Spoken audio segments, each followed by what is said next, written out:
ನನ್ನ ಒಡೆಯನು ರಕ್ಷಕ ಮೊದಲಿಂಗನಾದ ಯೇಸು ಕ್ರಿಸ್ತನ ನಾಮದಲ್ಲಿ ಬಂದಿರುವಂಥ ಪ್ರತಿಯೊಬ್ಬರು ಕೂಡ ವಂದನೆಗಳನ್ನು ತಿಳಿಸ್ತಾ ಇದ್ದೇನೆ. ದೇವರು ನಮ್ಮನ್ನು ಅತ್ಯಧಿಕವಾಗಿ ಆಶೀರ್ವಾದ ಮಾಡಲಿ. ಈ ಸಮಯದಲ್ಲಿ ನಮ್ಮ ಬಲಗೈನ ಮೇಲೆ ಕೆತ್ತೋಣ, ಈ ವಾಕ್ಯವನ್ನು ಅರಿಕೆ ಮಾಡೋಣ. ಯಾರು ಕೂಡ ಮೌನವಾಗಿರಬಾರ್ದು. ಯೆಹೋವನು ಒಳ್ಳೆಯವನು, ಆತನ ಕೃಪೆಯು ಶಾಶ್ವತವಾಗಿರುವುದು. ಯೆಹೋವನು ಒಳ್ಳೆಯವನು, ಆತನ ಕೃಪೆಯು ಶಾಶ್ವತವಾಗಿರುವುದು. ಯೆಹೋವನು ಒಳ್ಳೆಯವನು, ಆತನ ಕೃಪೆಯು ಶಾಶ್ವತವಾಗಿರುವುದು. ಆಮೇನ್, ಆಮೇನ್, ಆಮೇನ್. ಹಲ್ಲೆಲೂಯಾ. ಹೋದ ವಾರ ನಾವು ಧ್ಯಾನ ಮಾಡಿದಂಥ ವಾಕ್ಯ ಯಾವುದಾಗಿತ್ತು? ಯಾರಾದ್ರೂ ನೆನಪು ಮಾಡ್ತೀರಾ? ಹಲ್ಲೆಲೂಯಾ. ದೇವರ ಮಾತನ್ನು ಕೇಳುವುದು ಉತ್ತಮ. ಹಲ್ಲೆಲೂಯಾ. ಓಕೆ, 2 ಅಂಶಗಳನ್ನು ನಾವು ನೋಡಿದ್ದೀವಿ ಅನಿಸುತ್ತೆ, ಇಬ್ಬರು ವ್ಯಕ್ತಿತ್ವಗಳನ್ನು. ಮೊದಲನೇದಾಗಿ, ಅರಸನಾದ ಸೌಲ ದೇವರ ಮಾತನ್ನು ಮೀರಿ ತನ್ನ ಅರಸತ್ವವನ್ನು ಏನು ಮಾಡಿದ?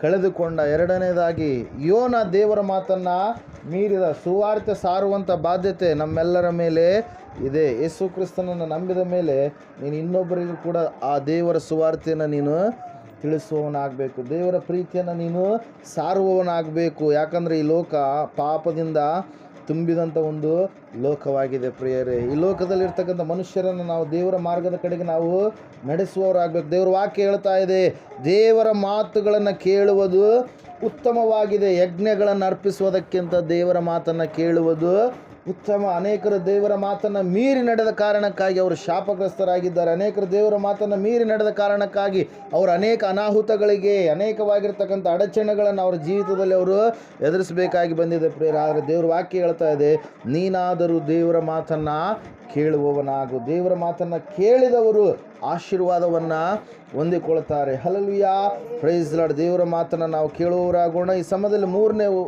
ವಿಷಯವನ್ನು ನಾವು ನೋಡೋಣ.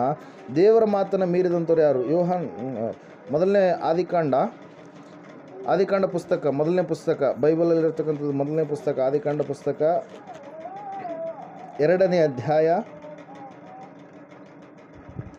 15, 16, 17 ವಚನಗಳನ್ನು ಓದಿಕೊಳ್ಳೋಣ. ಯೆಹೋವ ದೇವರು ಆ ಮನುಷ್ಯನನ್ನು ಕರಕೊಂಡು ಹೋಗಿ ಏದೇನ್ ತೋಟವನ್ನು ವ್ಯವಸಾಯ ಮಾಡುವುದಕ್ಕೂ ಕಾಯುವುದಕ್ಕೂ ಅದರಲ್ಲಿ ಇಟ್ಟನು. ಇದಲ್ಲದೆ ಯೆಹೋವ ದೇವರು ಆ ಮನುಷ್ಯನಿಗೆ, ನೀನು ತೋಟದಲ್ಲಿರುವ ಎಲ್ಲಾ ಮರಗಳ ಹಣ್ಣುಗಳನ್ನು ಯಥೇಚ್ಛವಾಗಿ ತಿನ್ನಬಹುದು, ಒಳ್ಳೆದರ ಕೆಟ್ಟದರ ಅರುಹನ್ನು ಹುಟ್ಟಿಸುವ ಮರದ ಹಣ್ಣನ್ನು ಮಾತ್ರ ತಿನ್ನಬಾರದು, ತಿಂದ ದಿನ ಸತ್ತೇ ಹೋಗುವಿ ಎಂದು ವಿಧಿಸಿದನು. ಹಲ್ಲೆಲೂಯಾ. ದೇವರು ಆದಾಮ ಅವಳನ್ನು ಉಂಟು ಮಾಡಿದಂಥ ಒಂದು ಸಮಯದಲ್ಲಿ ಅವರಿಗೆ ಒಂದು ಮಾತನ್ನು ಹೇಳ್ತಾ ಇದ್ದಾನೆ ಪ್ರಿಯರೇ. ಹಲ್ಲೆಲೂಯಾ. ದೇವರು ಹೇಳುವಂಥ ಪ್ರತಿಯೊಂದು ಮಾತಿಗೆ ನಾವು ವಿಧೇಯತೆಯನ್ನು ತೋರಿಸಬೇಕು. ಯಾರು ವಿಧೇಯತೆ ಉಳ್ಳವರಾಗಿ, ತಗ್ಗಿಸಿಕೊಳ್ಳುವವರಾಗಿ ದೇವರ ಸನ್ನಿಧಾನದಲ್ಲಿ ಮತ್ತು ಹೊರಗಡೆಯೂ ಕೂಡ ಆಲಯದಲ್ಲಿ ಇರ್ತಾರೋ ಅವ್ರನ್ನ ದೇವರು ಏನು ಮಾಡ್ತಾನೆ? ಒಂದು ಸ್ಥಳದಿಂದ ಮತ್ತೊಂದು ಸ್ಥಾನಕ್ಕೆ, ಒಂದು ಸ್ಥಾನದಿಂದ ಮತ್ತೊಂದು ಸ್ಥಾನಕ್ಕೆ ಏನು ಮಾಡ್ತಾನೆ? ಅವ್ರನ್ನ ಹೆಚ್ಚಿಸ್ತಾನೆ. ವಿಧೇಯತೆ ಬಹಳ ಪ್ರಾಮುಖ್ಯ. ಬರೇ ಯಜ್ಞ ಹೋಮಗಳನ್ನು ಅರ್ಪಿಸುವುದಕ್ಕಿಂತ ದೇವರ ಮಾತನ್ನು ಕೇಳುವುದು ಉತ್ತಮ ಎಂಬುದಾಗಿ ಸತ್ಯವೇದ ಹೇಳ್ತಾ ಇದೆ ಪ್ರಿಯರೇ. ದೇವರು ಈ ಲೋಕವನ್ನು ಉಂಟು ಮಾಡಿದ. ಯಾವ ರೀತಿಯಾಗಿ ಉಂಟು ಮಾಡಿದ ದೇವರು ಲೋಕವನ್ನು? ತನ್ನ ಬಾಯಿಯ ಮೂಲಕವಾಗಿ. ಸೈನ್ಸ್ ಓದೋನಿಗೆ ಬಿಗ್ ಬ್ಯಾಂಗ್ ಥಿಯರಿ ಅಂತೇಳಿ ಗೊತ್ತಿರುತ್ತೆ. ಬಿಗ್ ಬ್ಯಾಂಗ್ ಇದು ಲೋಕ ಹೆಂಗೆ ಸೃಷ್ಟಿಯಾಗಿದೆ ಅಂತ ಹೇಳ್ತಾರೆ ಅವರು. ಶಬ್ದದ ಮೂಲಕವಾಗಿ ಅದೇನಾಗಿದೆ? ಲೋಕ ಉಂಟಾಗಿದೆ. ಆ ಶಬ್ದ ಅಂದ್ರೆ ಏನ್ರಿ? ವಾಕ್ಯ. ಆ ವಾಕ್ಯದ ದೇವರು ನುಡಿದ ತಕ್ಷಣ ಏನಾಯಿತು? ಲೋಕ ಉಂಟಾಯ್ತು. ಸತ್ಯವೇದ ಕೂಡ ಹೇಳುವಂಥದ್ದು ಅದೇ. ಆದಿಕಾಂಡ ಪುಸ್ತಕ 1ನೇ ಅಧ್ಯಾಯದಲ್ಲಿ ನಾವು ನೋಡ್ತಾ ಇದ್ದೇವೆ, ಆದಿಯಲ್ಲಿ ದೇವರು ಆಕಾಶವನ್ನು ಭೂಮಿಯನ್ನು ಉಂಟು ಮಾಡಿದನು. ಭೂಮಿಯು ಕ್ರಮವಿಲ್ಲದೆಯೂ ಬರಿದಾಗಿ ಇತ್ತು. ಆದಿ ಸಾಗರದ ಮೇಲೆ ಕತ್ತಲಿತ್ತು. ದೇವರ ಆತ್ಮವು ಜಲಸಮೂಹಗಳ ಮೇಲೆ ಚಲಿಸುತ್ತಿತ್ತು. ಆಗ ದೇವರು ಬೆಳಕಾಗಲಿ ಅನ್ನಲು ಬೆಳಕಾಯಿತು. ಹಲ್ಲೆಲೂಯಾ. ಏನಂತ ಹೇಳಿದ ದೇವರು? ಬೆಳಕಾಗಲಿ ಅನ್ನಲು. ಇನ್ನೊಂದು ಕಡೆಗೆ ನಾವು ನೋಡ್ತಾ ಇದ್ದೇವೆ, ಯೆಶಾಯನ ಗ್ರಂಥದಲ್ಲಿ ನಾವು ನೋಡ್ತಾ ಇದ್ದೇವೆ, ದೇವರು ಬಾಯ ಮೂಲಕವಾಗಿ ಈ ಜಗತ್ತನ್ನು ಏನು ಮಾಡಿದಾನಾತ? ಸೃಷ್ಟಿ ಮಾಡಿದ್ದಾನೆ ಪ್ರಿಯರೇ. ಹಲ್ಲೆಲೂಯಾ. ದೇವರ ವಾಕ್ಯ ಹೇಳ್ತಾ ಇದೆ ಇಲ್ಲಿ ಏನಂತಂದರೆ, ದೇವರ ಮಾತನ್ನು ಕೇಳುವಂಥದ್ದು ಬಹಳ ಪ್ರಾಮುಖ್ಯ. ಏದೇನು ತೋಟ, ಒಂದು ದೊಡ್ಡದಾಗಿರ್ತಕ್ಕಂಥ ತೋಟ ಮಾಡಿದ್ರು. ಆ ತೋಟದಲ್ಲಿ ಎಲ್ಲ ರೀತಿಯ ಹಣ್ಣುಗಳನ್ನು ದೇವ್ರು ಏನು ಮಾಡಿದ್ರು ರೀ, ಸೃಷ್ಟಿ ಮಾಡಿದ್ರು. ಸೃಷ್ಟಿ ಮಾಡಿದ ಮೇಲೆ ಆ ತೋಟಗಳನ್ನು ಕಾಯುವುದಕ್ಕಾಗಿ ತನ್ನ ಸ್ವರೂಪದಲ್ಲಿ, ತನ್ನ ಹೋಲಿಕೆಗೆ ಸರಿಯಾಗಿ ದೇವರು ಯಾರನ್ನ ಉಂಟು ಮಾಡಿದರು, ಮನುಷ್ಯರಾಗಿರುವಂಥ ನಮ್ಮನ್ನು. Hallelujah, praise Lord. ಅಲ್ಲಿ ನಾವು ನೋಡ್ತಾ ಇದ್ದೇವೆ, ಆದಾಮನನ್ನು ದೇವರು ಹೆಂಗೆ ಉಂಟು ಮಾಡಿದ್ರಂತೆ, ಮಣ್ಣಿನ ಮೂಲಕವಾಗಿ. ಮಣ್ಣಿನಿಂದ ಒಂದು ಗೊಂಬೆಯನ್ನು ಮಾಡಿ ಆತನ ಮೂಗಿನಲ್ಲಿ ಜೀವಶ್ವಾಸವನ್ನು ದೇವರು ಊದಿದ್ರು. ಅವಾಗ ಮನುಷ್ಯನ ಬದುಕೋ ಪ್ರಾಣಿಯಾದ ಎಂಬುದಾಗಿ ಸತ್ಯವೇದ ಹೇಳ್ತಾ ಇದೆ. ಅದರ ಸಲುವಾಗಿ ಮಣ್ಣಿನಲ್ಲಿರ್ತಕ್ಕಂಥ ಲಕ್ಷಣಗಳು ಮನುಷ್ಯನ ದೇಹದಲ್ಲಿ ಕೂಡ ಇದೆ. ಮಣ್ಣಿನಲ್ಲಿ ಯಾವ್ಯಾವ ಲಕ್ಷಣ ಇದಾವೆ, ಆ ಎಲ್ಲ ಲಕ್ಷಣಗಳು ಎಲ್ಲಿದಾವ್ರಿ, ಮನುಷ್ಯನ ದೇಹದಲ್ಲಿ ಇದ್ದಾವೆ. ಮಣ್ಣಿನಲ್ಲಿರ್ತಕ್ಕಂಥ ಮನುಷ್ಯನ ದೇಹದಲ್ಲಿರ್ತಕ್ಕಂಥ ಲಕ್ಷಣಗಳು ಕೋತಿಯಲ್ಲಿ ಇಲ್ಲ. ಅಲ್ಲೆಲ್ಲೂಯ, ಕೋತಿಗೆ ಬಾಲ ಇದೆ, ಮನುಷ್ಯರಿಗೆ ಬಾಲ ಇದೇನು? Alleluia, praise the Lord. ಕೆಲವರು ಹೇಳ್ತಾರೆ, ಯಾರು ಡಾರ್ವಿನ್ ಸಿದ್ಧಾಂತ ಇರಬೇಕು, ಅದು ಮಂಗನಿಂದ ಮಾನವ, ಮಂಗನಿಂದ ಮಾನವಲ್ಲ, ಮಣ್ಣಿನಿಂದ ಮಾನವ. ಹಲ್ಲೆಲೂಯ, ದೇವರು ಸೃಷ್ಟಿ ಮಾಡಿದಂಥದ್ದು. ಹಲ್ಲೆಲೂಯ, ದೇವರು ಜೀವಶ್ವಾಸವನ್ನು ಊದಿರುವಂಥದ್ದು ಪ್ರಿಯರೇ. ಆ ಡಾರ್ವಿನ್ನು ಸಾಯುವಂಥ ಸಮಯದಲ್ಲಿ ಏನಾಯ್ತು ಗೊತ್ತಾ, ಆತನು ಎಷ್ಟು ವಿಧವಾಗಿ, ಅಯ್ಯೋ ನಾನು ಸುಮ್ಮನೆ ಈ ರೀತಿಯಾಗಿ ತಪ್ಪಾದ ಒಂದು ಸಿದ್ಧಾಂತವನ್ನು ಪ್ರತಿಪಾದನೆ ಮಾಡಿದಿನಲ್ಲ, ನನ್ನಿಂದಾಗಿ ಎಷ್ಟೋ ಜನರು ತಪ್ಪಾದ ರೀತಿಯಲ್ಲಿ ಈ ಸೃಷ್ಟಿಯನ್ನು ತಿಳಿದುಕೊಂಡಿದ್ದಾರೆ ಅಂತೇಳಿ ಭಾಳ ಪಶ್ಚಾತ್ತಾಪಪಟ್ಟು ಕೊನೆಯದಾಗಿ ರಕ್ಷಣೆ ಹೊಂದಿ ಆತನ ಏನು ಮಾಡ್ತಾನೆ ರೀ, ಸತ್ತೋಗ್ತಾನೆ ಪ್ರಿಯರು. ಯಾವ ಡಾರ್ವಿನ್ನ ಸಿದ್ಧಾಂತ, ಡಾರ್ವಿನ್ ಯಾವುದನ್ನು ಮಾಡಿದ್ನೋ ಆ ಒಂದು ಮನೆ ಇವತ್ತೇನಾಗಿದೆ, ಬೈಬಲ್ಗಳು ಪ್ರಿಂಟ್ ಮಾಡುವಂಥ ಒಂದು ಸ್ಥಳವಾಗಿದೆ ಪ್ರಿಯರೇ. Hallelujah, praise Lord. ಯಾರು ಬೇಡ ಅಂತ ಹೇಳಿದಾರೋ ಅವ್ರ ಮೂಲಕವಾಗಿ ದೇವರು ಏನು ಮಾಡ್ತಾನೆ, ಅದ್ಭುತ ಮಾಡ್ತಾನೆ. ಇಲ್ಲಿ ವಾಕ್ಯ ಹೇಳ್ತಾ ಇದೆ ಏನಂತ ಹೇಳಂದ್ರೆ, ದೇವರು ಆದಾಮ ಅವ್ವಳನ್ನು ಉಂಟು ಮಾಡಿ ಎಲ್ಲಿಟ್ಟರು, ಏದೇನು ತೋಟದಲ್ಲಿ ಇಟ್ಟರು. ಒಂದು ವಿಧಿಯನ್ನು ವಿಧಿಸಿದರು ದೇವರು. ಹಲ್ಲೆಲೂಯ, ಏನಂತ ಹೇಳಿದರು, ತೋಟದಲ್ಲಿರುವ ಎಲ್ಲ ಮರಗಳ ಹಣ್ಣುಗಳನ್ನು ನೀವು ಯಥೇಚ್ಛವಾಗಿ ತಿನ್ನಬಹುದು, ಆದರೆ ಒಳ್ಳೆದರ ಕೆಟ್ಟದರ ಅರುವನ್ನು ಹುಟ್ಟಿಸುವ ಹಣ್ಣನ್ನು ಮಾತ್ರ ನೀವು ತಿನ್ನಲೇ ಕೂಡದು, ಮುಟ್ಟಲೇ ಕೂಡದು ಎಂಬುದಾಗಿ. ಹಲ್ಲೆಲೂಯ, ಸತ್ಯವೇದ ಹೇಳ್ತಾ ಇದೆ. ಈ ಮಾತನ್ನು ಹೇಳಿದಾಗ ಒಳ್ಳೆಯ ಕೆಲವು ವರ್ಷಗಳವರೆಗೆ, ಕೆಲವು ದಿವಸಗಳವರೆಗೆ ಅದನ್ನು ಅವರು ಕೈಕೊಂಡು ನಡೀತಾರೆ ಪ್ರಿಯರೇ. ಹಲ್ಲೆಲೂಯ, ಹೇಳಿದ ತಕ್ಷಣ ಯಾರು ತಪ್ಪು ಮಾಡಲ್ಲ. ಏನು ಮಾಡ್ತಾರೆ, ಸ್ವಲ್ಪ ದಿನ ಅದಕ್ಕೆ ವಿಧೇಯತೆಯನ್ನು ತೋರಿಸಿದವರಾಗಿ ನಡೆದುಕೊಳ್ತಾರೆ. ಸತ್ಯವೇದ ಹೇಳ್ತಾ ಇದೆ, ಸ್ವಲ್ಪ ವರ್ಷಗಳವರೆಗೆ, ಆ ವರ್ಷಗಳು ಎಷ್ಟೆಂಬುದಾಗಿ ನಮಗೆ ಗೊತ್ತಿಲ್ಲ, ಆದರೆ ಅವರು ವಿಧೇಯತೆಯನ್ನು ತೋರಿಸಿದ್ದಾರೆ ಪ್ರಿಯರೇ. ವಿಧೇಯತೆಯನ್ನು ತೋರಿಸಿದ ಮೇಲೆ ಒಂದು ಸಾರಿ ಅವ್ರು ಏನು ಮಾಡಿದರೆ, ದೇವರ ಮಾತನ್ನು ಮೀರುವಂಥ ಒಂದು ಲಕ್ಷಣವುಳ್ಳವರಾಗಿ ಜೀವಿಸಬೇಕಾಯ್ತು. ಸತ್ಯವೇದ ಹೇಳ್ತಾ ಇದೆ, 3ನೇ ಅಧ್ಯಾಯದಲ್ಲಿ ನಾವು ನೋಡ್ತಾ ಇದ್ದೇವೆ, ಆದಿಕಾಂಡ ಪುಸ್ತಕ, ಯೆಹೋವ ದೇವರು ಉಂಟು ಮಾಡಿದ ಎಲ್ಲ ಭೂಜಂತುಗಳಲ್ಲಿ ಸರ್ಪವು ಯುಕ್ತಿಯುಳ್ಳದಾಗಿತ್ತು. ಅದು ಸ್ತ್ರೀಯ ಬಳಿಗೆ ಬಂದು, ಏನವ್ವ, ತೋಟದಲ್ಲಿರುವ ಯಾವ ಮರದ ಹಣ್ಣನ್ನು ನೀವು ತಿನ್ನಬಾರದೆಂದು ದೇವರು ಅಪ್ಪಣೆ ಕೊಟ್ಟಿರುವುದು ನಿಜವೋ ಎಂದು ಕೇಳಲು. ಹಲ್ಲೆಲೂಯ, ದೇವರು ಅಪ್ಪಣೆ ಕೊಟ್ಟಿದ್ದಾನೆ, ನಿಜನೇ ಅದು. ಹಲ್ಲೆಲೂಯ, ಆದರೆ ಅವನು ಕೇಳುವಂಥದ್ದು ಹೆಂಗ, ಸಂಶಯ ಹುಟ್ಟಿಸುವಂಥ ಒಂದು ರೀತಿಯಲ್ಲಿ. Hallelujah, praise the Lord. ಯಾಕೆ ಮಾತಾಡ್ತಾ ಇಲ್ಲ? Hallelujah, hallelujah, praise Lord. ಇಲ್ಲಿ ನಾವು ನೋಡ್ತಾ ಇದ್ದೇವೆ, ಏದೇನು ತೋಟದಲ್ಲಿ ಆದಾಮ ಅವ್ವಳನ್ನು ಉಂಟು ಮಾಡಿರ್ತಕ್ಕಂಥ ದೇವರು ಅವ್ರಿಗೆ ಹೇಳ್ತಾ ಇದ್ದಾನೆ ಏನೆಂಬುದಾಗಿ, ತೋಟದಲ್ಲಿರುವ ಎಲ್ಲ ಮರದ ಹಣ್ಣುಗಳನ್ನು ನೀವು ಯಥೇಚ್ಛವಾಗಿ ತಿನ್ನಬಹುದು, ಆದರೆ ತೋಟದ ಮಧ್ಯದಲ್ಲಿರುವಂಥ ಒಳ್ಳೆದರ ಕೆಟ್ಟದರ ಅರುವನ್ನು ಹುಟ್ಟಿಸುವ ಹಣ್ಣನ್ನು ಮಾತ್ರ ನೀವು ತಿನ್ನಲೇ ಕೂಡದು, ಮುಟ್ಟಲೇ ಕೂಡದು. ತಿಂದ ದಿನ ನೀವೇನಾಗ್ತೀರಿ, ಸತ್ತೇ ಹೋಗ್ತೀರಿ. ಹಲ್ಲೆಲೂಯ, ದೇವ್ರ ವಾಕ್ಯ ಹೇಳ್ತಾ ಇದೆ, ಈ ಏದೇನು ತೋಟದಲ್ಲಿ ಆದಾಮ ಅವ್ವ ಒಳ್ಳೆ ರೀತಿಯಲ್ಲಿ ಜೀವನವನ್ನು ಜೀವಿಸ್ತಾ ಇರಬೇಕಾದ್ರೆ ಅವರು ದೇವರ ಮೂಲಕವಾಗಿ ಅನೇಕವಾದ ಸಹಾಯವನ್ನು ಅವರು ಹೊಂದಿಕೊಳ್ತಾ ಇದ್ರು. ಶಾಪ ಭೂಮಿಗೆ ಬಂದಿರಲಿಲ್ಲ, ಪಾಪ ಭೂಮಿಗೆ ಬಂದಿರಲಿಲ್ಲ, ಕಣ್ಣೀರಿನ ಜೀವಿತ ಇರಲಿಲ್ಲ, ಭಯಂಕರವಾದಂಥ ಪರಿಸ್ಥಿತಿಗಳನ್ನು ಅವರು ಅನುಭವಿಸುವಂಥದ್ದು ಬೇಕಾಗಿಲ್ಲ. ಎಲ್ಲವನ್ನ ಯಾರು ನೋಡಿಕೊಳ್ತಾ ಇದ್ರು, ದೇವರೇ ನೋಡಿಕೊಳ್ತಾ ಇದ್ದರು ಪ್ರಿಯರು. ಅದ್ರ ಸಲುವಾಗಿ ಅವರು ಎಲ್ಲಿ ಅಡುಗೆ ಮಾಡ್ಕೊಂಡು ತಿಂದರು, ಅದು ಮಾಡಿದ್ರು ಇದು ಮಾಡಿದ್ರು ಎಂಬುದಾಗಿ 3ನೇ ಅಧ್ಯಾಯಕ್ಕಿಂತ ಮುಂಚೆ ಎಲ್ಲಿ ಕೂಡ ಇಲ್ಲ. ಕಷ್ಟ ಎಂಬುದಂಥದ್ದು ಯಾವಾಗ ಬಂತು, ಅವರು ಮಾತನ್ನು ಮೀರಿದ ಸಮಯದಲ್ಲಿ. ಹಲ್ಲೆಲೂಯ, ದೇವ್ರ ವಾಕ್ಯ ಹೇಳ್ತಾ ಇದೆ, ಸೈತಾನನು ಅವರ ಬಳಿಗೆ ಬಂದು ಏನು ಮಾಡ್ತಾ ಇದ್ದಾನೆ, ಮಾತಾಡ್ತಾ ಇದ್ದಾನೆ. ಸರ್ಪದ ಮೂಲಕವಾಗಿ, ಸರ್ಪದ ಒಳಗಡೆ ಒಕ್ಕೊಂಡು ಏನೆಂಬುದಾಗಿ ಮಾತಾಡ್ತಾ ಇದ್ದಾನೆ, ಏನವ್ವ, ಏನಂತೇಳಿ ಅಂತ ಇದ್ದಾನೆ, ಏನವ್ವ, ದೇವರು ಹೇಳೋದು ನಿಜನೇ. ಹಲ್ಲೆಲೂಯ, ನಿಜ. ಏನಂತೇಳಿ, ಆ ತೋಟದ ಮಧ್ಯದಲ್ಲಿರೋ ಹಣ್ಣನ್ನು ಮುಟ್ಟಬಾರದು, ತಿನ್ನಬಾರ್ದು ಅಂತೇಳಿ ಹೇಳಿರೋದು ನಿಜವಾ. ಹಲ್ಲೆಲೂಯ, ಅವಾಗ ಆಕೆ ಆ ಧ್ವನಿಯನ್ನು ಕಂಡು ಹಿಡಿಯಬೇಕಾಗಿತ್ತು. Hallelujah, praise lord. ಅರ್ಥ ಆಗ್ತಾ ಇದೆನಾ? ಇಷ್ಟು ದಿನ ಆಕೆ ಯಾರ ಧ್ವನಿಯನ್ನು ಕೇಳಿದಾಳೆ? ಗಂಡನಾಗಿರುವಂಥ ಆದಾಮನ ಧ್ವನಿಯನ್ನು, ಸೃಷ್ಟಿಕರ್ತನಾಗಿರುವಂಥ ದೇವರ ಧ್ವನಿಯನ್ನು, ಅಲ್ಲಿರ್ತಕ್ಕಂಥ ಪಕ್ಷಿಗಳಾಗಿರ್ಬೋದು, ಪ್ರಾಣಿಗಳಾಗಿರ್ಬೋದು, ಶಬ್ದ ಆಗಿರ್ಬೋದು, ಅವೆಲ್ಲವುಗಳನ್ನು ಕೇಳಿಸ್ಕೊಂಡಿದ್ದಾಳೆ. ಆದರೆ ಈ ಧ್ವನಿ ಮಾತ್ರ ವ್ಯತ್ಯಾಸಕರವಾಗಿದೆ. ಈ ವ್ಯತ್ಯಾಸಕರವಾದ ಧ್ವನಿಯನ್ನು ಆಕೆ ಏನು ಮಾಡಲಿಲ್ಲ? ಗ್ರಹಿಸಲಿಲ್ಲ. ಪ್ರಿಯರೇ, ಸತ್ಯವೇದ ಹೇಳ್ತಾ ಇದೆ ಏನಂತ ಹೇಳಂದರೆ, ಆಕೆ ಆ ಹಣ್ಣನ್ನು ಆ ಸೈತಾನ ತೆಗೆದುಕೊಂಡು ತಿನ್ನು ಎಂಬುದಾಗಿ ಹೇಳಿದಾಗ ಸುಲಭವಾಗಿ ಅದು ನೋಡೋದಕ್ಕೆ ಭಾಳ ಚಂದ ಇತ್ತಂತೆ. ತೆಗೆದುಕೊಂಡು ಏನು ಮಾಡಿಬಿಟ್ಲಾಕಿ? ತಿಂದುಬಿಟ್ಲು. ದೇವ್ರು ಏನಂತ ಹೇಳಿದ್ದ? ತಿನ್ನಬಾರದಂತೆ. ಈಕೆ ಏನು ಮಾಡಿದ್ಲು? ತಿಂದ್ಲು. ಹಲ್ಲೆಲೂಯಾ. ತಿಂದ ಕಾರಣಕ್ಕಾಗಿ ಆಕೆ ಅನುಭವಿಸಿದಂಥ ಆ ಒಂದು ಶಿಕ್ಷೆ ಭೂಮಿಯ ಎಲ್ಲ ಜನಾಂಗಗಳ ಮೇಲೆ, ಮುಂದೆ ಹುಟ್ಲಿಕ್ಕಿರ್ತಕ್ಕಂಥ ಎಲ್ಲ ಜನಾಂಗಗಳ ಮೇಲೆ, ಅಂದರೆ ನಮ್ಮೆಲ್ಲರ ಮೇಲೆ ಏನಾಯ್ತು? ಅದು ಬಂತು. ದೇವರ ಒಂದಿಗಿರ್ತಕ್ಕಂಥ ಸತ್ಸಂಬಂಧ ಕಡಿಯಲ್ಪಡ್ತು. ದೇವರೊಂದಿಗೆ ನಾವು ಇರ್ತಕ್ಕಂಥ ಬಾಂಧವ್ಯ ಏನಾಯಿತು? ತೊಲಗಿ ಹೋಯಿತು. ನಮ್ಮ ಮೇಲೆ ಪಾಪ ಎನ್ನುವಂಥದ್ದು, ಶಾಪ ಎನ್ನುವಂಥದ್ದು ಆಳ್ವಿಕೆ ಆಗೋದಕ್ಕೆ ಪ್ರಾರಂಭವಾಯಿತು. ಪ್ರೇರಿಲ್ ದೇವ್ರ ವಾಕ್ಯದಲ್ಲಿ ನಾವು ನೋಡ್ತಾ ಇದ್ದೇವೆ, ಏದೇನು ತೋಟದಲ್ಲಿರ್ತಕ್ಕಂಥ ಆದಾಮ ಅವ್ವ ಯಾರ ಮಾತನ್ನು ಮೀರಿದರು?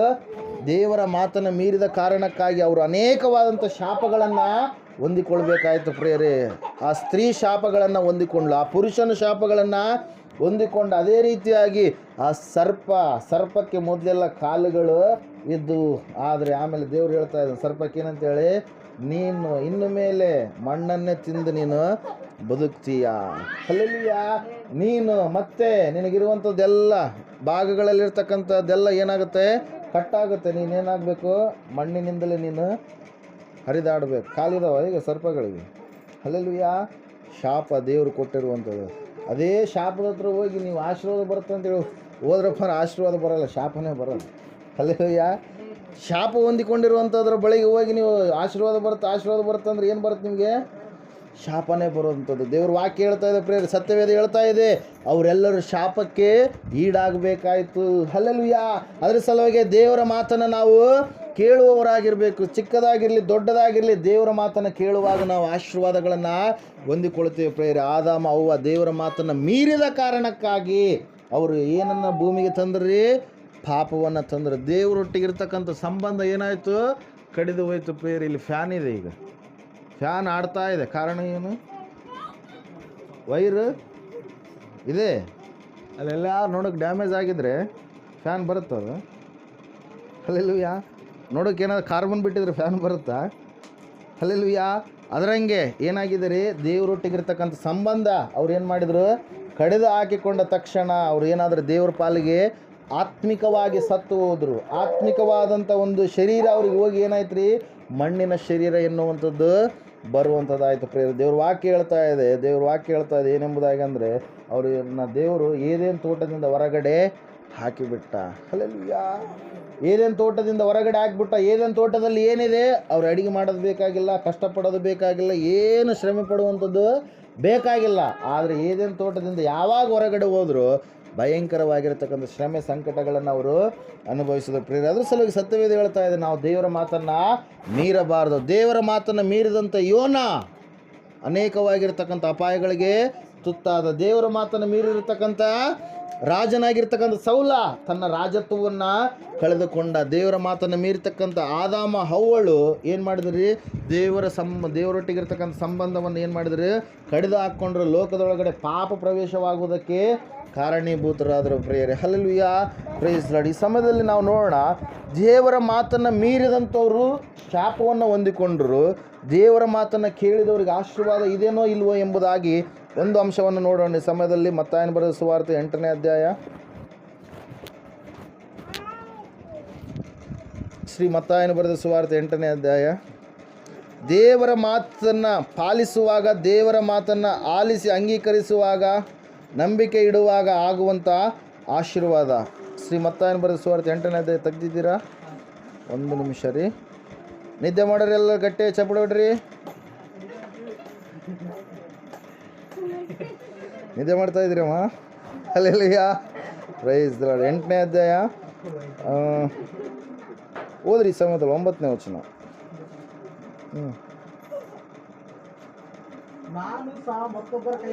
ನಾನು ಸಹ ಮತ್ತೊಬ್ಬರ ಕೈ ಕೆಳಗೆ ಇರುವವನು, ನನ್ನ ಕೈ ಕೆಳಗೆ ಸಿಪಾಯಿಗಳಿದ್ದಾರೆ. ನಾನು ಅವರಲ್ಲಿ ಒಬ್ಬನಿಗೆ ಹೋಗು ಎಂದು ಹೇಳಿದರೆ ಹೋಗುತ್ತಾನೆ, ಮತ್ತೊಬ್ಬನಿಗೆ ಬಾ ಎಂದು ಹೇಳಿದರೆ ಬರುತ್ತಾನೆ, ನನ್ನ ಆಳಿಗೆ ಇಂತಿಂಥದನ್ನು ಮಾಡು ಎಂದು ಹೇಳಿದರೆ ಮಾಡುತ್ತಾನೆ ಅಂದನು. Hallelujah, praise lord. ಯೇಸು ಕ್ರಿಸ್ತನು ಸುವಾರ್ತೆಯನ್ನು ಸಾರುವಂಥ ಸಮಯದಲ್ಲಿ ಕಪೆರ್ನೌಮ್ ಎನ್ನುವಂಥ ಪ್ರಾಂತ್ಯ ಏನಾಗಿತ್ತು ರೀ, ಮುಖ್ಯವಾಗಿರ್ತಕ್ಕಂಥ ಒಂದು ಕೇಂದ್ರವಾಗಿತ್ತು. ಇವತ್ತು ನಾವು ಮೃತ್ಯುಂಜಯ ಮಠ ಬಾದರ್ಲಿ ಹೆಂಗೆ ಮುಖ್ಯವಾದ ಸ್ಥಾನವೋ, ಮತ್ತು ನಾವು ತಿಮ್ಮಾಪುರ ಬರ್ತೀವಿ, ಎದಲ್ದೊಡ್ಡಿ ಬರ್ತೀವಿ, ಹೊನ್ನಳ್ಳಿ ಆ ಕಡೆ ಬೇರೆ ಬೇರೆ ಕಡೆಗೆ ಹೆಂಗೆ ಹೋಗ್ತೀವೋ, ಯೇಸು ಕ್ರಿಸ್ತನ ಮುಖ್ಯವಾದ ಕೇಂದ್ರವಾಗಿ ಯಾವುದನ್ನು ಮಾಡಿಕೊಂಡಿದ್ರು, ಕಪೆರ್ನೌಮೆ ಎನ್ನುವಂಥ ಒಂದು ಪಟ್ಟಣ. ಆ ಪಟ್ಟಣದಲ್ಲಿ ಯೇಸು ಇರುವಾಗ ಒಬ್ಬ ವ್ಯಕ್ತಿ ಆತನ ಬಳಿಗೆ ಬರ್ತಾ ಇದ್ದಾನೆ ಪ್ರಿಯರೇ. ಆತನು ಒಬ್ಬ ಶತಾಧಿಪತಿ, ಅಂದರೆ 100 ಸೈನಿಕರ ಮೇಲೆ ಇರ್ತಕ್ಕಂಥ ಒಬ್ಬ ಸೈನಿಕ ಅಧಿಕಾರಿ ಅಂತೇಳಿ ನಾವು ಹೇಳ್ಬೋದು. ಆತನ ಕೈ ಕೆಳಗಡೆ ಎಷ್ಟು ಜನ ಇದ್ದಾರೆ? 100 ಜನ. ಶತ ಅಂದರೆ ಎಷ್ಟು? ಶತಕ ಅಂದರೆ ಎಷ್ಟು? 100. ಆತನ ಕೈ ಕೆಳಗೆ ಎಷ್ಟು ಜನ ಇದ್ದಾರೆ? 100 ಜನ ಇದ್ದಾರೆ. ಆ 100 ಜನ ಆತನ ಕೈ ಕೆಳಗಡೆ ಇರುವಂಥ ಸಮಯದಲ್ಲಿ ಆತನು ಯೇಸುವಿನ ಬಳಿಗೆ ಯಾಕೆ ಬರ್ತಾ ಇದ್ದಾನಂದರೆ, 6ನೇ ವಚನ ಹೋದ್ರಿ. ಪ್ರಭುವೇ, ನನ್ನ ಆಳು ಪಾರ್ಶ್ವವಾಯುವಿನಿಂದ ಬಹಳ ಕಷ್ಟಪಡುತ್ತಾ ಮನೆಯಲ್ಲಿ ಬಿದ್ದಿದ್ದಾನೆ. ಹಲ್ಲೆಲೂಯಾ. ಯಾಕೆ ಬರ್ತಾ ಇದ್ದಾನೆ? ಆತನ ಮನೆಯಲ್ಲಿ ನಂಬಿಗಸ್ತನಾಗಿರ್ತಕ್ಕಂಥ ಒಬ್ಬ ಆಳು ಇದ್ದಾನೆ. ಒಬ್ಬ ಆಳು, ಆತ ಒಂದು ವೇಳೆ ಸರಿಯಾದ ರೀತಿಯಲ್ಲಿ ನಂಬಿಗಸ್ತನಾಗಿರಲಿಲ್ಲ ಅಂದಿದ್ರೆ ಆ ಶತಾಧಿಪತಿ ಅಷ್ಟು ದೂರ ಬರುವಂಥದ್ದು ಬೇಕಾಗಿರಲಿಲ್ಲ. ಹಲ್ಲೆಲೂಯಾ. ಆ ಶತಾಧಿಪತಿ ನಂಬಿಗಸ್ತನಾಗಿರ್ತಕ್ಕಂಥ ಆ ಆಳನ್ನು ಕುರಿತಾಗಿ ಯೇಸುವಿನ ಬಳಿಗೆ ಹೋದರೆ ನನಗೆ ನನ್ನ ಆಳಿಗೆ ಏನಾಗುತ್ತೆ? ಸ್ವಸ್ಥತೆಯಾಗುತ್ತೆ ಅಂತೇಳಿ ಏನು ಮಾಡ್ತಾ ಇದ್ದಾನೆ ಪ್ರಿಯರೇ? ಯೇಸು ಕ್ರಿಸ್ತನಿರುವಂಥ ಕಪೆರ್ನೌಮ್ ಎನ್ನುವಂಥ ಪ್ರಾಂತ್ಯಕ್ಕೆ ಆತ ಬರ್ತಾ ಇದ್ದಾನೆ ಪ್ರಿಯರೇ. ಹಲ್ಲೆಲೂಯಾ. ಇಲ್ಲಿ ದೇವರ ವಾಕ್ಯ ಹೇಳ್ತಾ ಇದೆ, ಆತನು ಯಾವಾಗ ಯೇಸು ಕ್ರಿಸ್ತನಿರುವಂಥ ಕಪೆರ್ನೌಮ್ ಪ್ರಾಂತ್ಯಕ್ಕೆ ಬಂದನು, ಆ ಒಂದು ಕುದುರೆಗಳನ್ನು ಇಳಿದು ಯೇಸುವಿನ ಬಳಿಗೆ ಬಂದು ಕೇಳ್ತಾ ಇದ್ದಾನೆ. ಏನಂತೇಳಿ ನೋಡ್ರಿ ಒಂದು ಸಾರಿ. ಆತನು ಅವನಿಗೆ, ನಾನು ಬಂದು ಅವನನ್ನು ವಾಸಿ ಮಾಡುತ್ತೇನೆ ಎಂದು ಹೇಳಿದ್ದಕ್ಕೆ ಆ ಶತಾಧಿಪತಿಯು, ಪ್ರಭುವೇ, ನೀನು ನನ್ನ ಮನೆಗೆ ಬರತಕ್ಕಷ್ಟು ಯೋಗ್ಯತೆ ನನ್ನಲ್ಲಿಲ್ಲ. ಅಲ್ಲಿ ನೋಡ್ರಿ ಮಾತು ಏನಂತ ಹೇಳ್ತಾ ಇದ್ದಾನೆ ಆತ. ನೀನು ಒಂದು ಮಾತನ್ನ ಹೇಳಿದರೆ ಸಾಕು, ನನ್ನ ಆಳಿಗೆ ಗುಣವಾಗುವುದು. Hallelujah, praise lord. ಇದೇ ಮಾತನ್ನ ಇವತ್ತು ನಾವು ಧ್ಯಾನ ಮಾಡ್ತಾ ಇರೋದು. ಏನ್ರಿ? ದೇವರ ಮಾತನ್ನು ಕೇಳುವಾಗ ನಮಗೇನು ಬರುತ್ತೆ? ಸ್ವಸ್ಥತೆ ಬರುತ್ತೆ. ಹಲ್ಲೆಲೂಯಾ. ದೇವರ ಮಾತಿನಲ್ಲಿ ಇರ್ತಕ್ಕಂಥ ಶಕ್ತಿ, ವಾಕ್ಯದಲ್ಲಿರುವಂಥ ಶಕ್ತಿ ಸಾಮಾನ್ಯವಾಗಿರುವಂಥದ್ದು ಅಲ್ವೇ ಅಲ್ಲ ಪ್ರೇರಿಲ್ಲ. ದೇವರ ವಾಕ್ಯ ಹೇಳ್ತಾ ಇದೆ ಏನಂತೇಳಿ ಅಂದರೆ, ಆ ಶತಾಧಿಪತಿ ಅಲ್ಲಿ ಅಷ್ಟು ದೂರದಿಂದ ಕಪೆರ್ನೌಮಿಗೆ ಬಂದು ತನ್ನ ಆಳಿಗೋಸ್ಕರವಾಗಿ ಬಂದಂಥ ಆತ ಯೇಸುವಿನ ಹತ್ರ ಏನು ಬೇಡಿಕೆ ಇಡ್ತಾನೆ? ನನ್ನ ಆಳು ಗುಣವಾಗಬೇಕು. ಹಲ್ಲೆಲೂಯಾ. ಆತನಿಗಿರುವಂಥ ಅನಾರೋಗ್ಯ ತೊಲಗಿಸಲ್ಪಡಬೇಕು, ಪಾರ್ಶ್ವವಾಯು ರೋಗ ಹೋಗಬೇಕು, ಮರಣದ ಹಾಸಿಗೆಯಲ್ಲಿ ಆತನು ಮಲಗಿಕೊಂಡಿದ್ದಾನೆ, ಅದರ ಮರಣದ ಹಾಸಿಗೆಯನ್ನು ಬಿಟ್ಟು ಆತನು ಎಬ್ಬಿಸಲ್ಪಡಬೇಕು ಎಂಬುದಾಗಿ ಯೇಸುವಿನ ಬಳಿಗೆ ಬಂದಾಗ ಯೇಸು ಹೇಳ್ತಾ ಇದ್ದಾರೆ, ಆಯಿತು ನಾನು ಬರ್ತೀನಿ ನಿನ್ನ ಮನೆಗೆ ಅಂದಾಗ ಆ ಶತಾಧಿಪತಿ ಹೇಳ್ತಾ ಇದ್ದಾನೆ, ನೀನು ಬರುವ ಅವಶ್ಯಕತೆ ಇಲ್ಲ, ಯಾಕಂದ್ರೆ ಅಷ್ಟು ಯೋಗ್ಯನು ನಾನು ಆಗಿಲ್ಲ. ಆದರೆ ದೇವರೇ, ಯೇಸುವೇ, ಪ್ರಭುವೇ, ನೀನು ಒಂದು ಮಾತು ಹೇಳಿದರೆ ಸಾಕು, ನನ್ನ ಆಳಿಗೆ ಗುಣವಾಗುತ್ತೆ. ಆತ ಇರೋದು ಎಷ್ಟೋ ದೂರ. ಹಲ್ಲೆಲೂಯಾ. ಯೇಸು ಇರೋದು ಎಷ್ಟೋ ದೂರ, ಆದರೆ ಆ ಆಳು ಇರ್ತಕ್ಕಂಥ ನಂಬಿಕೆ ನೋಡ್ರಿ. ಹಲ್ಲೆಲೂಯಾ. ಆ ಶತಾಧಿಪತಿಗೆ ಇರ್ತಕ್ಕಂಥ ನಂಬಿಕೆ ನೋಡ್ರಿ. ಯೇಸುವಿನ ಮೇಲೆ ಏನಂತ ಹೇಳಿದೆ? ಯೇಸು ಮಾತು ಹೇಳಿದರೆ ನನ್ನ ಆಳಿಗೆ ಗುಣವಾಗುತ್ತೆ, ನನ್ನ ಆಳಿಗೆ ಸ್ವಸ್ಥತೆ ಆಗುತ್ತೆ. ಅದ್ರ ಸಲಹೆ ಪ್ರೇರ ದೇವ್ರ ವಾಕ್ಯ ಹೇಳ್ತಾ ಇದೆ ಏನಂತ ಹೇಳಂದರೆ, ಯೇಸುವಿನ ಮಾತನ್ನು ಕೇಳಿರ್ತಕ್ಕಂಥ ಆ ಶತಾಧಿಪತಿ ಆಯಿತು ಹೋಗು ಅಂತೇಳಿ ಹೇಳಿದ ತಕ್ಷಣ ಆತ ಹೋದ ಮೇಲೆ ಅಲ್ಲಿ ನೋಡ್ತಾ ಇದ್ದಾನೆ, ಆ ಆಳು ಸಾಯುವ ಸ್ಥಿತಿಗೆ ಬಂದಿರತಕ್ಕಂಥ ಆತನ ಆಳು ಪುನಃ ಎದ್ದು ಕೂತ್ಕೊಂಡು ಎಲ್ಲ ಕೆಲಸಗಳನ್ನು ಮಾಡುವಂಥ ಸ್ಥಿತಿ ಉಂಟಾಗಿತ್ತು. ಆತನು ಸ್ವಸ್ಥತೆ ಉಳ್ಳವನಾಗಿದ್ದ ಎಂಬುದಾಗಿ ಸತ್ಯವೇದ ಹೇಳ್ತಾ ಇದೆ ಪ್ರಿಯರೇ. ಹಲ್ಲೆಲೂಯಾ. 13ನೇ ವಚನ ಓದ್ತೀರಾ? ಬಳಿಕ ಯೇಸು ಆ ಶತಾಧಿಪತಿಗೆ, ನೀನು ನಂಬಿದಂತೆ ನಿನಗಾಗಲಿ, ಹೋಗು ಎಂದು ಹೇಳಿದನು. ಅದೇ ಗಳಿಗೆಯಲ್ಲಿ ಅವನ ಆಳಿಗೆ ಗುಣವಾಯಿತು. ಹಲ್ಲೆಲೂಯಾ. ಯಾವ ಸಮಯದಲ್ಲಿ? ಅದೇ ಸಮಯದಲ್ಲಿ, ಅದೇ ಗಳಿಗೆಯಲ್ಲಿ ಅವನ ಆಳಿಗೆ ಗುಣವಾಯಿತು, ಸ್ವಸ್ಥತೆಯಾಯಿತು. ಪ್ರೇರೆ, ಅದ್ರ ಸಲುವಾಗಿ ದೇವರ ವಾಕ್ಯವನ್ನು ಕೇಳುವಾಗ ನಾವು ಸ್ವಸ್ಥತೆಯನ್ನು ಹೊಂದಿಕೊಳ್ತೀವಿ. ಲೂಕನ ಬರೆದ ಸುವಾರ್ತೆಯಲ್ಲಿ ಒಂದು ಮಾತಿರುತ್ತೆ, 10 ಕುಷ್ಠರೋಗಿಗಳು ಯೇಸು ಕ್ರಿಸ್ತನ ಬಳಿಗೆ ಬಂದು ಏನು ಮಾಡ್ತಾ ಇದ್ದಾರೆ? ಯೇಸುವಿನ ಹತ್ರ ಬೇಡ್ತಾ ಇದ್ದಾರೆ. ಪ್ರೇರೆ, ಏನೆಂಬುದಾಗಿ ಬೇಡ್ತಾ ಇದ್ದಾರೆ ಅಂದರೆ, ಒಂದ್ಸಾರಿ ಓದ್ತೀರ, 17ನೇ ಅಧ್ಯಾಯದಲ್ಲಿ ಇರುತ್ತೆ, 11ನೇ ವಾಕ್ಯ. ಆತನು ಯೆರೂಸಲೇಮಿಗೆ ಪ್ರಯಾಣ ಮಾಡುವಾಗ ಸಮಾರ್ಯ ಗಲಿಲಾಯ ಸೀಮೆಗಳ ನಡುವೆ ಹಾದು ಹೋದನು. ಒಂದು ಹಳ್ಳಿಗೆ ಬಂದಾಗ 10 ಮಂದಿ ಕುಷ್ಠರೋಗಿಗಳು ಆತನ ಎದುರಿಗೆ ಬಂದು ದೂರದಲ್ಲಿ ನಿಂತು, ಯೇಸುವೇ, ಗುರುವೇ, ನಮ್ಮ ಮೇಲೆ ದಯವಿಡು ಎಂದು ಕೂಗಿ ಹೇಳಿದರು. ಆತನು ಅವರನ್ನು ನೋಡಿ, ನೀವು ಹೋಗಿ ಯಾಜಕರಿಗೆ ಮೈ ತೋರಿಸಿಕೊಳ್ಳಿರಿ ಎಂದು ಹೇಳಿದನು. ಅವರು ಹೋಗುತ್ತಿರುವಾಗಲೇ ಶುದ್ಧರಾದರು. ಹಲ್ಲೆಲೂಯಾ. Praise Lord. ಹೇಳೋದು ಅರ್ಥ ಆಗ್ತಾ ಇದೆನಾ? 10 ಜನ ಕುಷ್ಠರೋಗಿಗಳು ಬಂದಿದ್ದಾರೆ, ಎಲ್ಲ ತಾಪತ್ರಯಗಳನ್ನು ಪಟ್ಟಿದ್ದಾರೆ, ಯೇಸುವಿನ ಬಳಿಗೆ ಬಂದಿದ್ದಾರೆ. ಯೇಸು ಹೇಳ್ತಾ ಇದ್ದಾನೆ, ನೀವು ಹೋಗಿ ಯಾಜಕರಿಗೆ ಮೈ ತೋರಿಸಿಕೊಳ್ಳಿರಿ ಎಂಬುದಾಗಿ. ಹಲ್ಲೆಲೂಯಾ. ಅಂದರೆ ದೇವಾಲಯದ ಬಳಿಯಲ್ಲಿರ್ತಕ್ಕಂಥ ಯಾಜಕರ ಹತ್ರಕ್ಕೆ ನೀವು ಹೋಗ್ರಿ ಎಂಬುದಾಗಿ ಹೇಳಿದಂಥ ಸಮಯದಲ್ಲಿ ದೇವ್ರ ವಾಕ್ಯ ತಿಳಿಸ್ತಾ ಇದೆ ಪ್ರಿಯರೇ, ಅವರು ಅದೇ ರೀತಿಯಾಗಿ ಹೋಗ್ತಾ ಇದ್ದಾರೆ. ಯೇಸು ಹೇಳಿದ ಮಾತನ್ನು ಅವರು ಮೀರ್ತಾ ಇಲ್ಲ, ಅವರು ನಂಬಿ ನಡೀತಾ ಇದ್ದಾರೆ. ಅಯ್ಯೋ, ಯೇಸು ಸ್ವಾಮಿ ನಮಗೆ ಸ್ವಸ್ಥ ಮಾಡ್ತಾನಂದ್ರೆ ಯೇಸು ಸ್ವಾಮಿ ಏನಂತ ಹೇಳ್ತಾ ಇದ್ದಾನೆ? ದೇವಾಲಯದ ಹತ್ರ ಹೋಗು ಎಂಬುದಾಗಿ ಹೇಳ್ತಾ ಇದ್ದಾನೆ ಎಂಬುದಾಗಿ. ಹಲ್ಲೆಲೂಯಾ.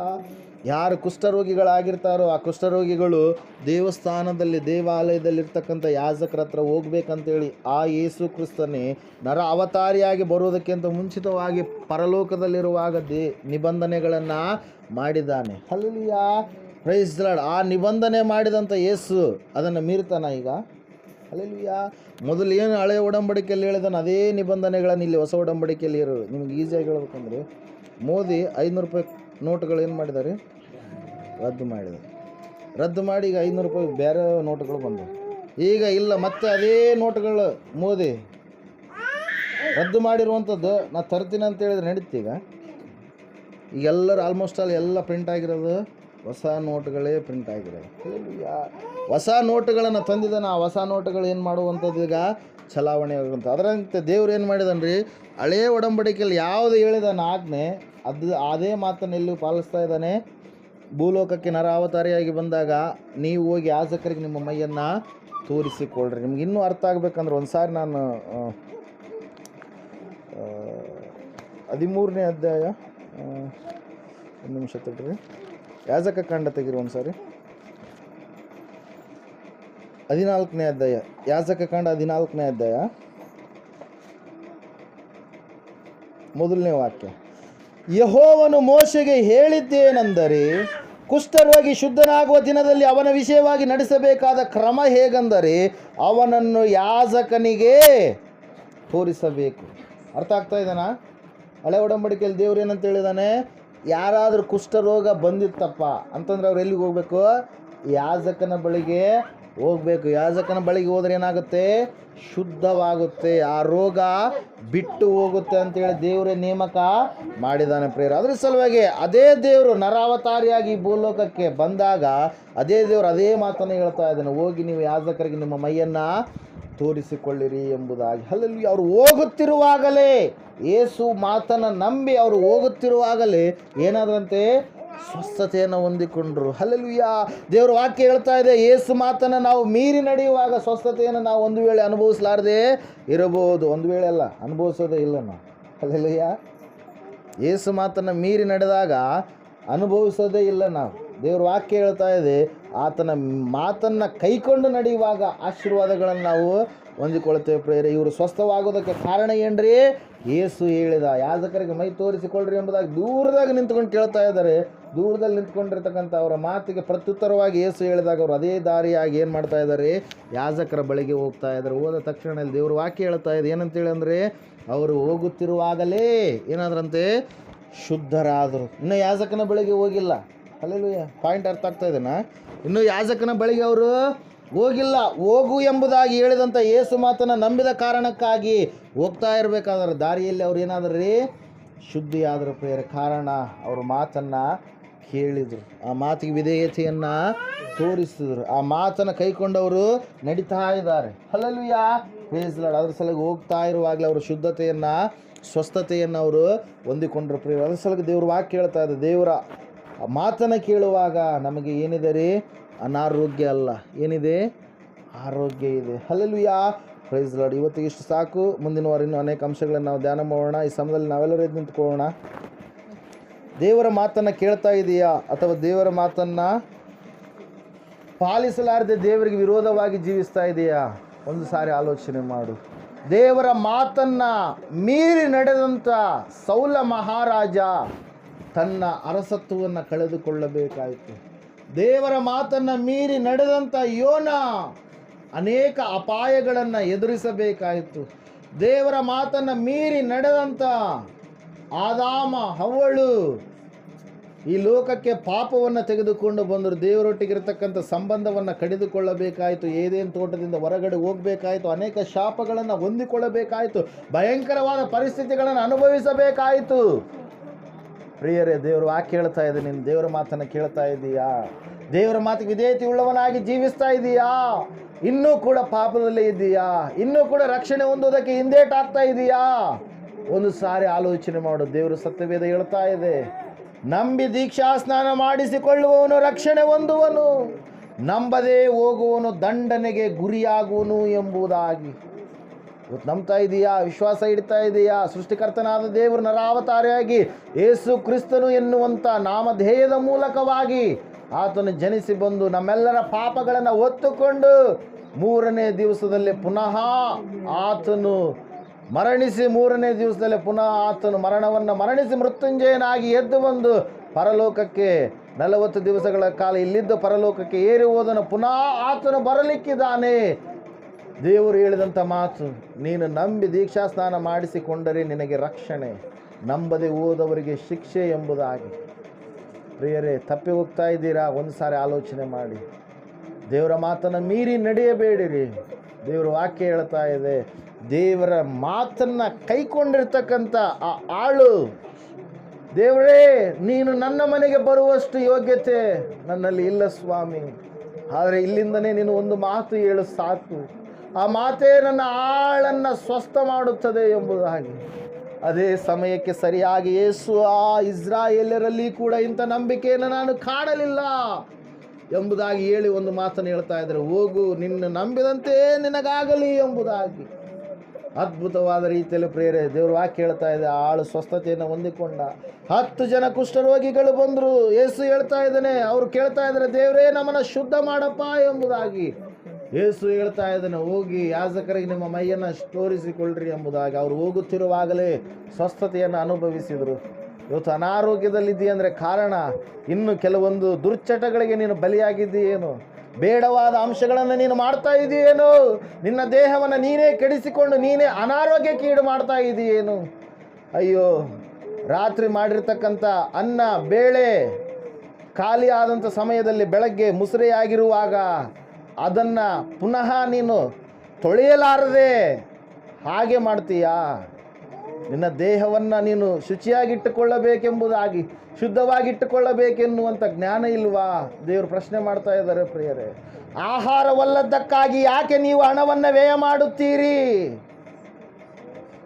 ಸತ್ಯವೇದ ಹೇಳ್ತಾ ಇದೆ ಪ್ರಿಯರೇ, ದೇವರು ಮಾತಾಡ್ತಾ ಇದ್ದಾರೆ, ಎಲೈ ಬಾಯಾರಿದ ಸಕಲ ಜನರೇ ನನ್ನ ಬಳಿಗೆ ನೀವು ಬನ್ನಿರಿ, ಎಲೈ ಕಷ್ಟಪಡುವವರೇ ಹೊರೆ ಹೊತ್ತವರೇ ನೀವೆಲ್ಲರೂ ನನ್ನ ಬಳಿಗೆ ಬನ್ನಿರಿ.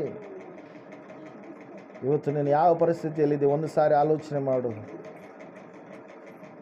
ರಾತ್ರಿ ಆಗಿರ್ತಕ್ಕಂಥ ಮುಸುರೆ ಬೆಳಗಾ ಮುಂಜಾನೆ ನೀನು ತಿಕ್ಕಿದ ಮೇಲೆ ಪುನಃ ಅದು ಉಪಯೋಗವಾಗುತ್ತೆ.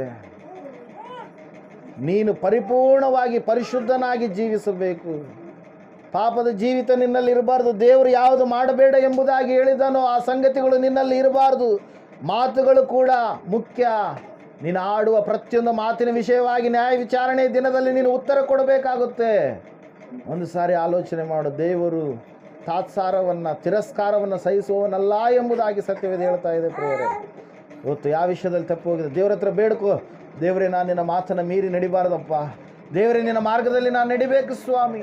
ನೀನು ಕಷ್ಟಕರವಾಗಿರುವಂಥದ್ದು ಹೇಳಿಲ್ಲ ಸ್ವಾಮಿ, ನೀನು ಹೇಳಿರುವಂಥದ್ದೆಲ್ಲವೂ ಸುಲಭವೂ ಸ್ವಾಮಿ. ನಾನೇ ನಾನೇ ನಾನೇ ಅದನ್ನು ದೊಡ್ಡದಾಗಿ ಅಂದುಕೊಳ್ತಾ ಇದ್ದೇನೆ ಎಂಬುದಾಗಿ ನೀನು ಭಾವಿಸ್ತಾ ಇದ್ದರೆ ದೇವ್ರ ಹತ್ರ ಈ ಸಮಯದಲ್ಲಿ ಬೇಡಿಕೊ. ದೇವರು ಖಂಡಿತವಾಗಿ ಬಿಡುಗಡೆ ಕೊಡ್ತಾರೆ. ಯಾಕಂದರೆ ಆತನು ಬಿಡುಗಡೆ ಕೊಡುವಂಥ ದೇವರಾಗಿದ್ದಾನೆ, ಕ್ಷಮಿಸುವಂಥ ದೇವರಾಗಿದ್ದಾನೆ, ನನ್ನ ಜೀವಿತದಲ್ಲಿರ್ತಕ್ಕಂಥ ಪ್ರತಿಯೊಂದು ಕಷ್ಟವನ್ನು ತಪ್ಪಿಸುವ ದೇವರಾಗಿದ್ದಾನೆ. Hallelujah, hallelujah, hallelujah. ಸ್ತುತಿ ದೇವ, ಸ್ತೋತ್ರ ದೇವ, ಮಹೋನ್ನತನಾದ ದೇವರೇ, ಮಹಾಪರಿಶುದ್ಧನಾದ ದೇವರೇ ಸ್ವಾಮಿ. ಈ ಸಮಯದಲ್ಲಿ ಎಲ್ಲ ನಿನ್ನ ಮಕ್ಕಳನ್ನು ನಿನ್ನ ಹಸ್ತಕ್ಕೊಪ್ಪಿಸಿ ಕೊಡ್ತಾ ಇದ್ದೇನೆ ಸ್ವಾಮಿ. ಹೌದು ಕರ್ತನೆ, ದೇವರ ಮಾತನ್ನು ಮೀರಿ ನಡೆಯಬಾರದು, ದೇವರ ಮಾತನ್ನು ಕೈಕೊಂಡು ನಡೆಯಬೇಕೆನ್ನುವಂಥ ಸಂದೇಶವನ್ನು ನನಗೋಸ್ಕರವಾಗಿ, ನಮ್ಮೆಲ್ಲರಿಗೋಸ್ಕರವಾಗಿ ನೀಟ್ಟಿದ್ದಕ್ಕಾಗಿ ಸ್ತೋತ್ರ, ಬಲಪಡಿಸಿದ್ದಕ್ಕಾಗಿ ಸ್ತೋತ್ರ, ಬಿಡುಗಡೆ ಕೊಟ್ಟಿದ್ದಕ್ಕಾಗಿ ಸ್ತೋತ್ರ. ಬಂದಿರುವಂಥ ಪ್ರತಿಯೊಬ್ಬ ಮಕ್ಕಳನ್ನು ಆಶೀರ್ವಾದ ಮಾಡು, ಮುಟ್ಟು ತಾಕು ಸ್ವಾಮಿ. ಚಿಕ್ಕ ಮಕ್ಕಳು ಮೊದಲುಗೊಂಡು ಹಿರಿಯರವರೆಗೆ ಎಲ್ಲರನ್ನು ಆಶೀರ್ವದಿಸಿ ಬಲಪಡಿಸಿ ನಡೆಸಬೇಕೆಂಬುದಾಗಿ ಯೇಸು ಕ್ರಿಸ್ತನ ನಾಮದಲ್ಲಿ ಪ್ರಾರ್ಥಿಸಿ ಬಿಡು ಹೊಂದಿದ್ದೇವೆ ಪರಮ ತಂದೆ. ನಮ್ಮ ತಂದೆಯ ದೇವರ ಶಾಶ್ವತವಾದ ಪ್ರೀತಿ, ಕುಮಾರನಾಗಿ ಬಂದರು ಯೇಸು ಕ್ರಿಸ್ತನ ಶಾಶ್ವತವಾದ ಕೃಪೆಯು, ಪರಿಶುದ್ಧಾತ್ಮ ದೇವರು ಶಾಶ್ವತವಾದ ಅನ್ಯತೆ ನಡೆಸಬೇಕು, ಅಲಂಕರಿಸಬೇಕು. ಕೂಡಿ ಬಂದಿರುವ ಸಂಗಡಲು, ಸಕಲ ಸದ್ಭಕ್ತರ ಸಂಗಡಲು, ಪ್ರಪಂಚದಲ್ಲಿರ್ತಕ್ಕಂಥ ಎಲ್ಲ ಮನುಷ್ಯರ ಸಂಗಡಲು ಸದಾಕಾಲ ನೆಲೆಯಾಗಿರಲಿ ಸ್ವಾಮಿ. ಆಮೆನ್. ಯೇಸು ರಕ್ತಕ್ಕೆ ಜಯ, ಸಕಲ ಪಾಪಗಳ ಲಯ. ಯೇಸು ರಕ್ತಕ್ಕೆ ಜಯ, ಸಕಲ ಪಾಪಗಳ ಲಯ. ಯೇಸು ಪ್ರಭು ರಕ್ತಕ್ಕೆ ಸಂಪೂರ್ಣ ವಿಜಯ, ಸಕಲ ಪಾಪಗಳಿಗೆ ಅನಂತ ಕಾಲ ನಾಶನ. Hallelujah, hallelujah, hallelujah. ಸ್ತೋತ್ರಂ, ಸ್ತೋತ್ರಂ, ಸ್ತೋತ್ರಂ. Amen, amen. ಇಂಥ ಒಳ್ಳೆ ಸಮಯದ